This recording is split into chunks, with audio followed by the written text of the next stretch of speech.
Good morning students. Today I am going to teach you chapter 5 food and digestion. बच्चों ये chapter मैंने आपको पढ़ा दिया है पहले प्रीवियस वीडियोस में। आज मैं इसके वर्ड मीनिंग का एक्सप्लेनेशन भेजने वाली हूँ। So listen this video carefully.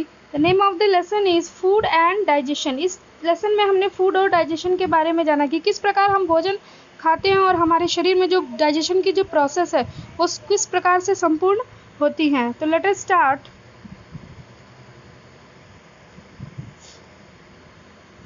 Keywords. Nutrients. What is nutrients? The substance in food which are useful to our body. यानी हमारे भोजन में वो तत्व जो हमारे शरीर के लिए बहुत ही यूजफुल होते हैं, या फिर हम कह लें न्यूट्रिएंट्स मतलब होता है पोषक तत्व।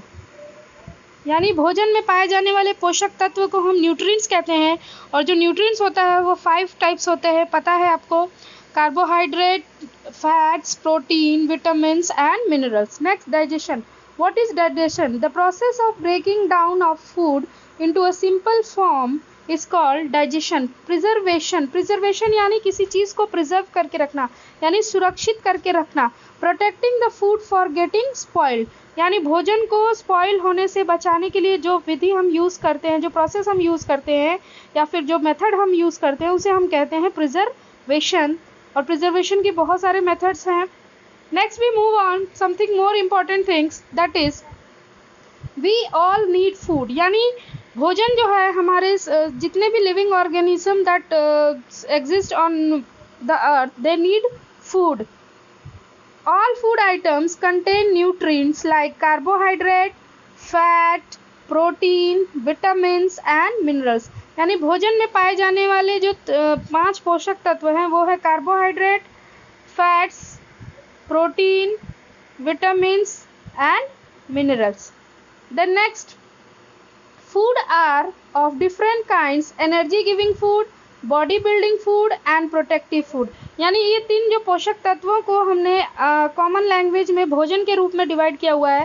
कार्बोहाइड्रेट को हम कहते हैं एनर्जी गिविंग फूड, प्रोटीन को हम कहते हैं बॉडी बिल्डिंग फूड, और विटामिन्स एंड मिनरल्स को हम कहते हैं प्रोटेक्टिव फूड। और जो फैट है बेटा, फैट्स भी आपके एनर्जी गिविंग फूड में ही आता है। We should take balance diet. Balance diet क्या होता है? A diet that contains required amount of nutrients. यानी ऐसा डाइट जिसमें हमारे सारे प्रकार के पोषक तत्व के साथ साथ रफेज एंड वाटर भी होता है, ऐसे डाइट को हम बैलेंस डाइट कहते हैं। और अगर हम चाहते हैं कि हम शरीर को स्वस्थ रखें, then we should take balance diet. Digestion is the process in which food changes into simpler form that can be absorbed by the body. यानी डाइजेशन वो प्रक्रिया है जिसमें भोजन को एक सिंपल फॉर्म में तोड़कर, यानी भोजन को इस प्रकार से कन्वर्ट कर दिया जाता है, यानी ब्रेक डाउन करके, कि ताकि वो बॉडी के अंदर आसानी से एब्जॉर्ब हो जाए। बच्चों, जो हम रोटी सब्जी या जो भी खाना खाते हैं वो डायरेक्टली हमारे बॉडी में एब्जॉर्ब नहीं हो सकता। उसे एब्जॉर्ब होने के लिए बहुत सारी प्रक्रियाएं होती हैं, और ये जो प्रक्रियाएं होती हैं और लास्टली जाके जो फूड है हमारा बॉडी में एब्जॉर्ब हो जाता है, इस प्रक्रिया को हम कहते हैं digestion. Then we move on the next. Digestive juices form our mouth, stomach, small intestine and help to digest food. यानी डाइजेस्टिव जूस एक प्रकार का एसिड होता है, यानी जो हमारे माउथ में प्रोड्यूस होता है सलाइवा के रूप में, स्टमक में होता है और स्मॉल इंटेस्टाइन के रूप में भी होता है। और जो ये लीवर है और पैंक्रियाज, ये जो है अपना डाइजेस्टिव जूस प्रोड्यूस करती है स्मॉल इंटेस्टाइन के अंदर। ओके स्टूडेंट्स, तो भोजन जब हम माउथ से लेते हैं तो ये हमारे मुंह से जब हम चबाते हैं, भोजन सलाइवा के साथ आसानी से फिसलकर फूड पाइप के द्वारा हमारे स्टमक में आता है। और स्टमक में जो डाइजेस्टिव जूसेस है उसमें हमारा फूड जो है ग्राइंड होता है अच्छी तरीके से। उसके बाद जो भोजन है हमारे स्मॉल इंटेस्टाइन में आता है। स्मॉल इंटेस्टाइन में भी कुछ डाइजेस्टिव जूसेस होते हैं जो कि लीवर और पैंक्रियाज से आते हैं। और स्मॉल इंटेस्टाइन में जो डाइजेशन की जो प्रोसेस है वो बिल्कुल कंप्लीट हो जाती है, यानी स्मॉल इंटेस्टाइन में डाइजेशन की जो प्रक्रिया है बिल्कुल कंप्लीट हो जाती है।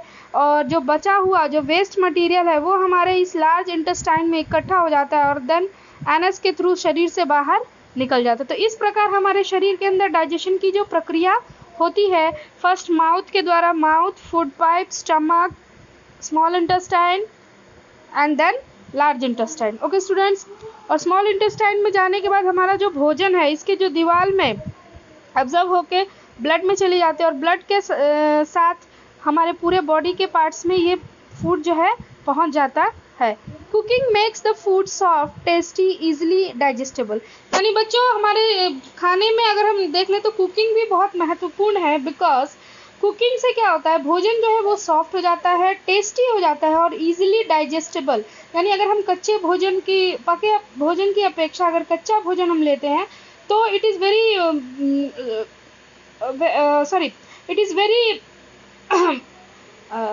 Difficult to digest. यानी कि ये बहुत ही डिफ़िकल्ट होता है डाइजेस्ट करने के लिए, लेकिन जब हम भोजन को पका देते हैं तो ये बहुत आसानी से डाइजेस्टेबल हो जाता है।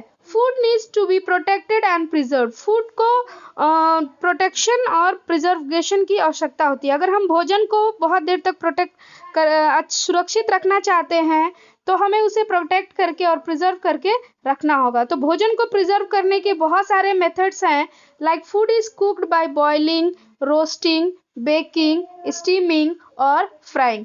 सो students, this was your important points that I have told you. तो चिल्ड्रन आप इस वीडियो को अच्छे से देखोगे और ये बहुत ही इंपॉर्टेंट वीडियो था from chapter 5 food and digestion, और इस लेसन को आप बुक रीडिंग कर लोगे। Okay students, I am going to close it. Thank you for watching.